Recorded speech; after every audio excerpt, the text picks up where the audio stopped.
Yeah, so one question that I get from a lot of people, like what is the difference between, like you mentioned, the radiant heating versus the infrared versus induction? Again, both of them have that clean surface where you can wipe it down, unlike like the gas, sometimes you have to worry about residue getting on the grills, but explain some of the base technology for both of those and like the pros and cons of each of those. Sure. So the induction is a very, very wonderful technology. It's a fast cooking technology. I mean, literally, you can heat up boil up water within a minute versus gas, which might take you 2 or 3 minutes, versus radiant, which might take you 2 minutes. Also, induction's very safe. You can actually put your hand on this surface, if this was induction, as long as your hand's not made out of metal. So the only way that it conducts itself is by the metal that goes actually onto the induction. So, and I believe there's a tax credit as well. Have you heard about that? yes, and the government, in fact, there was an article today, I believe on Fox News, where the president has announced that he's going to start putting together tax benefits around going with induction or radiant and moving away from gas.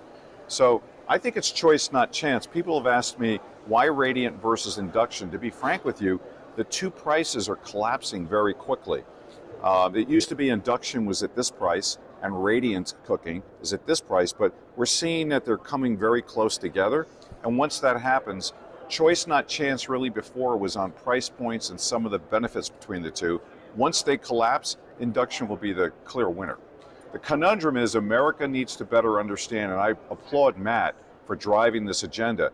In the United States, only 5 to 6% of America is using induction today. And so it's radiant right now and gas in most of the parts of the world.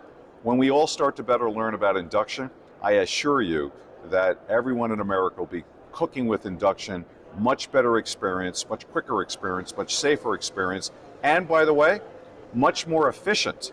And that's the point I forgot to say that Matt kind of gave me the opportunity to talk about. The induction's a very, very efficient cooking. I'll tell you why.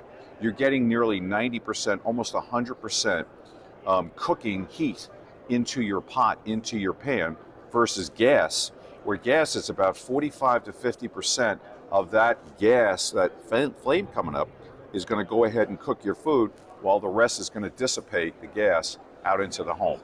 So we're going to see much more induction, I'm sure.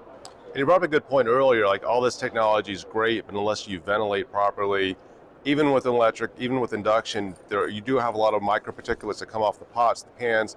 Cooking, I heard somebody say yesterday that Brussels sprouts is like the #1 contributor to bad indoor air quality. Yeah, it does smell, but I didn't really know that fact, but you've got to ventilate, and you guys have ventilation systems as well. Yeah, we have 3 sizes of ventilation. We have a 36, a 30, and a 24.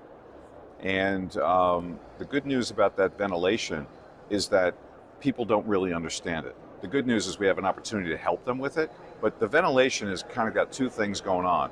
One is blowing out the gases or blowing out smoke, right? I say gases for gas or smoke that comes out from induction or radiant, but the other one is called the makeup air. So it's not just good enough to blow out the gases, you need to bring makeup air back in, because when you're blowing out air, you're blowing out oxygen, and that oxygen needs to come back in. Sadly, and I believe at least my mother did this for many, many years, she cooked with gas and never, ever, ever turned on her exhaust. It just wasn't something she would even think about. I'll be honest with you, most people don't use the exhaust properly, and the #1 reason is because of sound. So yeah. I believe that you guys have the more efficient systems, the motors are quieter, so when you turn it on, the overall experience is there. Okay, well, I appreciate it, Peter. Thanks for the information. Thank you. Good to see you, Matt. Appreciate the time always.